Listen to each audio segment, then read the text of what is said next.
We are live. All right, welcome back. Welcome back, ladies and gents, to the weekly analysis show. We are going to be covering some Bitcoin analysis here today, some traditional finance analysis. We've seen a nice pump today. As usual, if you like our stuff, you can find our links in the description below. And Mike, do you want to kick this off? Sure, why not? Why not? How's everybody doing? Let us know in the chat. How are we doing? I am doing very well. It is Monday, the 13th of May today, and that means that it is a new week, and it is an important week, as a matter of fact. Because we let's just kick that off first, right? We are having some news events coming out this week. We have the PPI, we have some speeches, we have some inflation data, etc., etc., etc. And as usual, there is a lot of anticipation, usually on these kind of events, right? When is the Fed going to cut rates? Are they going to cut rates? Or, perhaps even they're taking on a more hawkish stance and keeping them high for longer, or, et cetera, et cetera. In the end, the information for me is always in the chart. And at the moment, let me just walk you through it. We've had quite some volatility on Friday, and then we just chopped our way throughout the weekend. And basically, if you just did not, let's say you've not traded on Friday and come back on Monday, you're pretty much at exactly the same price point. However, there is one really important key level, which is currently, I've marked that out at $63,000 to 160. For me, it's a little bit small. I hope I've got the same level, bro. And the reason why this is an important key level is because this is a local sign of strength. What do I mean with that? At the moment, Bitcoin is currently in a downwards sloping channel. I'm still looking at it as a sideways one, which we already have covered on this channel anyway. But essentially, it is as follows, right? We've put in a low, lower high, lower low, lower high, lower low, potential lower high, and now we're kind of somewhere in between. We've not really reclaimed any of these levels, and we have also not reclaimed any of these levels either. Last week, $68,000 was one of the more important levels when we were ranging over here.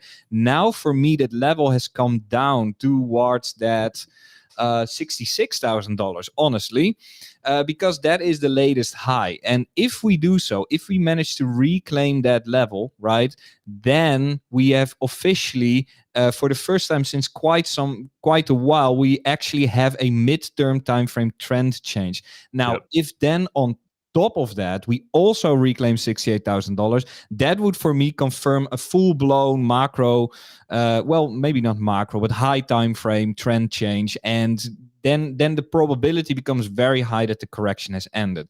At the moment, this is not the case yet. So what we can do is dive into the slightly lower time frame and analyze basically from this last high, how does that look like? And I'm keeping it really simple here. We are having here a low being put in, a lower high, and then just on Friday, we just basically nosedive down into the monthly open. The monthly open, this is, you can find this by going on the monthly chart and basically marking out the key level on the candle close. That is how you can find the monthly open. As a matter of fact, let me just mark that out over here, so you can just follow along with me here, how I mark that out. And we can see that level one time being very well respected, seeing a bounce of about 5%, putting in that high, dropping back down into the monthly open, chopping around and through it, but holding. And now we are experiencing a bounce once again to that level prior to this.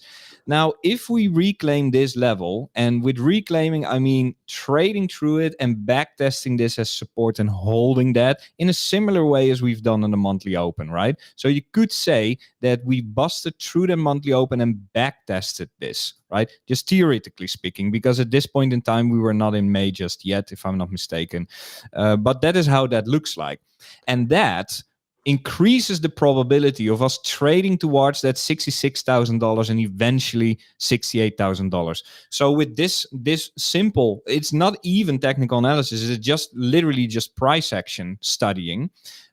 we are able to dissect these levels of validation, and we can scale this down to the lower time frames, and we can also scale that up to the higher time frames. And this is one of these levels that is absolutely important. Reclaim that. $66,000 is next, and if we actually reclaim that, then the probabilities become a lot higher that we actually have corrected or finished that correction. And as a matter of fact, I'm glad you brought these things up. I just want to jump in with a couple bits to kind of validate what you're saying here, because I was looking at the same things just before we do move on. Let me throw my chart on here. To get into that, because what I like to do to just kind of anchor myself and make sure that I'm looking at things correctly is sometimes I'll just delete everything on the chart just like this, and I just want to understand kind of which ranges are we playing with, right? So for me, obviously the bottom range here is going to be one of the most important ones, but then we've got the top somewhere around over here, and the midpoints are always very interesting, and this is kind of what we're talking about right now. Now in this case, I think our midpoint could be here, which is that 67 68k type range that you were talking about, or a little bit lower down to about 66. But the bottom line is that we've been trading in the lower half of this range for quite some time now, which you were saying at the very beginning of this stream. And the reason I think that's important is because as we're trading lower, we're kind of getting quite comfy at these price levels, which allows us to drop down. But if we do start to reclaim some of these highs up here at 63.8, up here at 66, roughly these kind of price ranges, if we do start to reclaim them, then it will be indeed the first time. And you can start seeing this with trend lines as well. Just to continue to kind of reiterate what you were mentioning earlier, that we have been, with one small exception, two small exceptions here, continuously setting a series of lower highs in this trend. So, the good news with these kind of bearish chart patterns is that the more bearish you get in terms of the lower you get, the easier it is to get bullish again, right? Previously, to get bullish again, we would have had to break these highs or literally the previous all-time high. Now, the level which we're going to be mega bullish again is going to come in a lot lower than that, like literally $10,000 lower than that, more or less, which is very, very nice to know, because it's also only a few percentage points away, right? That's 4% away for us to get there. Granted, there is a fair bit of resistance before we do, but it would mean that for the first time we're getting above this. And, we've already had the one deviation here, so I don't necessarily think we're going to get the second one. I do think that if we get this breakout here, we could be looking at a more kind of confirmed bit of price actions. Just wanted to throw that in there. Let me know what you think about that. Yeah, I completely agree with that. And also, the last thing I want to say about that is also I do kind of expect a low to be put in somewhere this month. Sorry, one sec. And also, a lot of people are expecting like this $50,000 or maybe $40,000. I'm actually a little bit more interested in revisiting these lows at first and see what the reaction is there. Although I do think that this is the final stage of this consolidation range, and at the moment, I have my levels where I know where price is strong and where price is weak. And at the moment, as long as we are below this price level, $66,000 is simply not going to happen. But it does start to look like this could have been the end. At the moment, it's a little bit, it's not confirmed yet, right? So if you are trading this long, which I have lower, but it is speculation at the moment. Like the full-on confirmation does come when you actually reclaim that particular level. Then that's when you can say like, okay, now the trade setup is actually validated. There's a high chance that this correction has been completed, and we can perhaps break all-time highs definitively, and as people like to say, go to the moon, for example. That's basically it. Yeah, and I think one thing I'm curious about is, like, was this indeed the bottom? You mentioned that we could have formed some sort of a kind of bottom pattern here, which could take us higher, and that's a question I've been kind of scratching my head about lately, because one of the key things I want to see if I'm answering the question of is this a bottom, is I want to see pretty quick follow through, right? A lot of the time when you hit actual market bottoms, you don't hang around there for long. Here's the $15,000 lows that we had, which you could actually say there were similarities, because we would set the absolute low over here and then trade sideways and then come back down a little bit. This is what you mentioned, potentially coming back down to 58 again, and then you've kind of set your bottom. But oftentimes these lows are characterized with quick moves up. And I don't know if what we've seen here is quick enough. It's definitely not particularly slow, but we did hang around at the lows for a little bit. It's certainly not as aggressive in terms of how quickly the market got bought back up. And for me, that has typically, in my experience, been a key sign of markets bottoming out. Where the recovery is incredibly quick because the price just can't hang around there for long. There's just too much buying pressure, and so you don't even return back there. And we see similar kind of things at actual market tops as well, right? These kind of market tops here, a little bit less for the actual all-time high. This was a massive fake out, crazy one. But some of these other highs here, you do see very quick reactions off the actual highs. Just a wick in some of these cases, and then we're all the way back down. So that's something which I'm also interested in. I think that we're playing a dangerous game, and if the price does end up kind of returning back down to these lows, it's just too much of a bad thing happening all at once. The other side of this analysis is that we are in a descending triangle. And these are inherently bearish patterns. Whether they happen as continuations or reversals is up for some debate, but I think it can definitely be both. And we've got a very, very clear situation here where we've just been getting pushed from our lows and pushed from our highs into a tighter and tighter and tighter range. And obviously that can't go on forever. It's going to have to pop one way or the other, and these patterns do typically pop to the downside. So for me, I'm going to be extremely cautious if we do end up revisiting these lows. You mentioned like potential 58 or something like that, a little bit lower. Even getting significantly lower. I think, did you mention 52 as well? Yeah, that it's region for me anyway. So yeah, and that's exactly what I think as well. Like if we I think it's going to be very clear for me if we get kind of below 60, you just can't keep on dancing with fire and not getting burned the way I see it. And I think that's exactly what this market would be doing. So I think it's got a bit of a harder rally up ahead, but I think it's not that worrying either, because we were talking a little bit about the S&P 500 last week, and specifically about this zone of resistance, which the S&P 500 has just flown past, which is absolutely amazing. It had a nice open today for the Monday session. However, it's fallen back down just a little bit. It's not something I'm interested in reading into too much, but it is at all-time high territory right now. And if we expect Bitcoin and the S&P 500 to be somewhat correlated, then they're pretty far off right now, because Bitcoin's about 10K away from its all-time high, and the S&P 500 is right there. And if you are expecting resistance at the previous all-time high with a kind of double top pattern, then that can definitely mean trouble. But as far as it looks right now, this is just going to continue to do its thing of climb on that staircase to heaven, which is absolutely fantastic. So it still looks good from that perspective, and that could potentially open up the skies for Bitcoin a little bit as well. I'm not going to act like it's got to be a disaster, but yeah, I mean, at the very same time, this is the same zone that Bitcoin was rejected in quite a few times. In fact, I'm curious, now that we've had a bit of price development, if we can throw the fixed range volume profile on this and just take a look at, yeah, that's the point of control right there. So, if there's any zone that Bitcoin is going to have the biggest possible challenge, it is right now. And that is a very, very interesting bit of analysis for me there. So I think, yeah, anything up to about 64 could be a danger zone for Bitcoin, just according to this nice volume profile here, something that I'd be paying attention to. Drop another line right there as well, because I think that's a super important price level. So I think if we're able to overcome this zone, it shouldn't be too hard for Bitcoin to get significantly higher. This is really that kind of like make or break, like a very, very important zone, and also a little bit sleepy. I don't think people really have digested just how important this particular price range is. But I think it's definitely one of the more critical zones that we're working with right now on this chart. Yeah, and that's also very common in trading anyway. It's this is the thing. It's difficult to time bottoms and everything like that, and because usually these moves start slow and then they accelerate later on when the bottom already has been in. The way that I've been trading it, and I've also shared this on this show, is I was expecting a fake out to the downside, which we've got, and now we have reclaimed the level that you are showing there on your chart. It's very similar as the levels that I have on, and I simply remain in that trade because it has not been invalidated. Yeah. However, if you would ask me, if you let's say would have a gun to my head and say like, oh,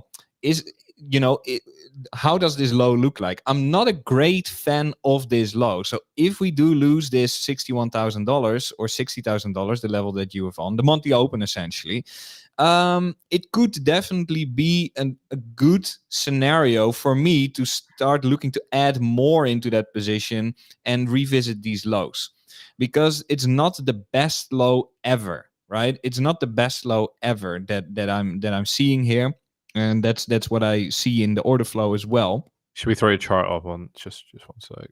Right. Uh, Yeah, so I'm basically talking about these lows over here. It's not the greatest low, honestly, and that has to do with the discrepancies here. It has to do with the details here. All right, so in only one of the derivatives exchanges, only one, we actually did take out the low. In all the other ones, we did not make a new low, and we started bouncing. Well, we are about 16% higher from that low right now. So at the moment, there's nothing to worry about, in my opinion, and we are increasing in price. But if we do lose this monthly open, then for me, these lows become. I want to see a retest or a takeout of these lows and then put in like a decent low where once and for all we basically get everyone super bearish, which, to be honest, a lot of people are right now still. And we are seeing a lot of shorts in the market. And that has not changed since last week anyway. So there is definitely a potential that once we do break not only this key level, but more importantly, the $66,000, we can squeeze up towards, towards that top of the range at the very least, if not all-time highs. And the reason why is I can show you this in the order flow. And that's why it's important to look at that. When we were putting in the highs on, when was that? On Friday. What we can see here, this is the open interest, meaning like how many people have trades open essentially. We were actually tapping into that liquidity right at those highs, but never gotten follow through. And that for me confirmed that that is going to be the pain point from the shorts, right? Therefore, therefore this high of last Friday, for example, is that point where we can start that squeeze into the $66,000 level, if not way higher, because there's a lot of shorts upwards. So that can accelerate very quickly. So that's something that is important to be aware of. That makes a lot of sense. Yeah, we're starting to tap into that liquidity, not quite getting it. I was kind of saying the same thing. If we get above this little range here, it should be very easy to rise up. And I think your analysis was showing how that would happen on a very practical level. Yeah, and these are facts, and this is where things are separating on what I think might happen. That for me is that little piece of data. This was literally from a 5-minute candle that confirms what I was thinking, and therefore it becomes a fact, right? And that's what you can use to make trading decisions off of. Yeah, and just to also connect a little bit towards that S&P 500 story. I've also mentioned last week that I've never really been super worried about the S&P anyway. Let me actually pull up that chart. I mean, for example, we are simply at all-time high regions, so the expectation should be that after that correction, we should trade up. At the moment, we are in that region, still in that little consolidation area, and we are struggling today, in particular with this.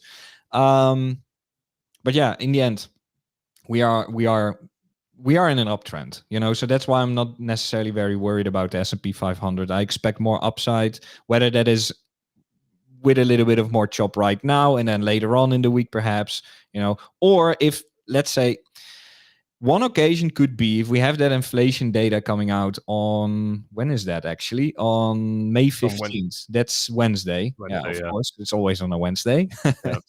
But let's say if that suddenly, if the inflation increases, then I think the S&P 500 and stocks in general will probably take a hit locally. So that is where we could face a rejection. But so far, I'm not that worried, and I expect more upside on Bitcoin eventually, and on S&P 500 as well. And I do think that this month will probably be the month where we can confirm that a low has been put in. That's my expectation. Reclaiming those levels would confirm it, and that's how I go about it. I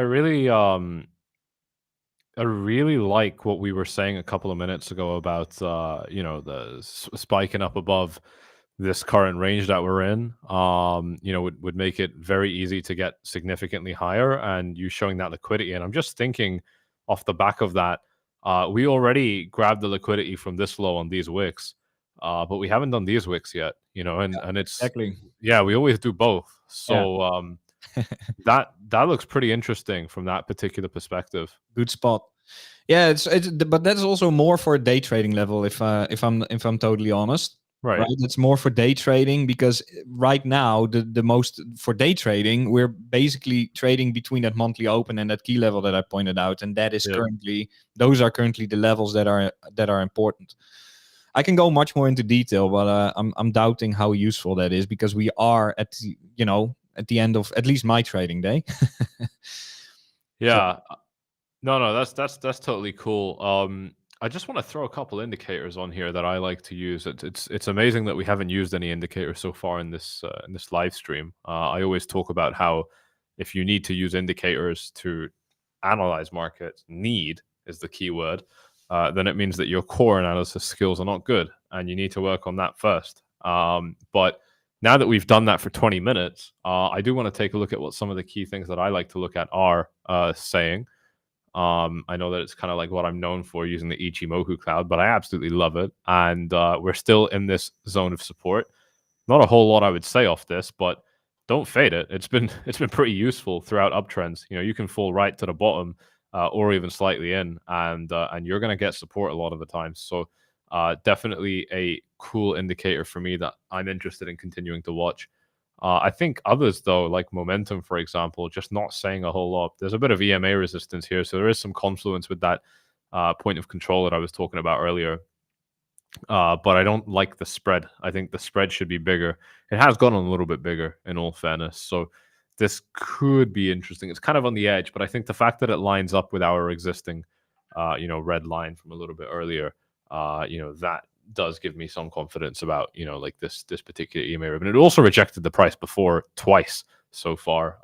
Just if I hide this indicator, we got a rejection here from these wicks, from these candles, and from these candles here. So that's been useful as far as momentum goes, but I'm sure on other time frames, all of these indicators are not going to be useful. Yeah, nothing at all to comment on with these other time frames. So I think that kind of rounds it off quite nicely. Let's take a quick look at the dollar, just as good practice, and nothing hugely interesting going on for the dollar here. Just pulling back a little bit down to what could be an interesting support level if it falls down, and that inflation report on Wednesday could be something that sends the S&P and dollar into some sort of reversal. But that was a pretty easy show. I think that's me pretty cleaned up here. Here's Bitcoin's dominance, though. This is interesting. We've seen Bitcoin's dominance rise. Altcoins getting hit a little bit. Ethereum against Bitcoin, definitely a big one that I'm watching, because this is where some of the easiest money I've ever made in my life is. Literally just shoving capital into Ethereum down here, selling it up top over here. You just laugh all the way to your ledger with many more Bitcoins than when you started. And I think we're looking at some more interesting opportunities for that continuing to develop. So nothing I would do right now. I'm just going to wait for it to continue to die and bleed out, and I'll pick up the ashes that remain. Nice. Yeah, it's a great trade. Great trade. Yeah, same. I fully agree with that. I wanted to say something, but it slipped away, unfortunately. So forget about that. That's all good. I do see a question in the chat. Maybe we can take a look at that. Yeah, let's do it. If you wanted to trade MSTR, MicroStrategy, right? Would you look at Bitcoin or MicroStrategy for setups? It's a beginner question. Basically, they're pretty much correlated, right? And the reason for that is because the company is so heavily invested in Bitcoin anyway. It must be correlated, right? The question is, do you want to trade it as a stock, or do you want to own the asset, or do you want to trade futures of this? So I wouldn't necessarily say they're heavily correlated. So if you want to, it's more like, okay, which asset class do you prefer to trade? That would be my answer. They would be correlated, because if Bitcoin goes up, then naturally that stock goes up as well. That's a good answer. Yeah, you kind of because they're similar, you stick to the one that more closely aligns with what you want your trading career, so to speak, to be built around. Yeah, And then So I can trade. I can trade it tax free. Hence the question. Yeah, well, that is also very personal. It depends also your jurisdiction that you're in, the country that you live in, and what the regulations are there. And in the end, it kind of becomes a matter of, okay, what is the most beneficial for me cost wise, right, to trade with, and if you figure that out, then you pretty much have your answer. I think if your CGT rate is 20% and you expect them to be so closely correlated that if Bitcoin spikes, it's not going to spike more than 20% above what MicroStrategy does, then then you've got your answer too. But I these are really, really good opportunities, investing in these things that are tax free. But if they're going to make you 50% less money and your CGT is not that high, then you don't need to worry about it either. Just another perspective. I think a good strategy is always do both, and then see where your heart tells you to go. Right. Yeah. Exactly. Yeah, it's a MicroStrategy. Brilliant. Brilliant. Well, thank you very much, Mike. I think we pretty much wrapped up here. If you guys have enjoyed this analysis, definitely make sure that you are subscribed to the Fin Summit channel. If you want to find mine, you can find it linked in the description. And same for you, Mike. Exactly. So I also do a daily show on my channel where I cover also different altcoin projects, where I discuss like its relevance to the blockchain, and I also overthrow it with a chart, do technical analysis on those. If you're interested in that, make sure to tune in every day, 12 Central Eastern European Standard Time, noontime, and see you there, hopefully. Cool. Thank you, guys.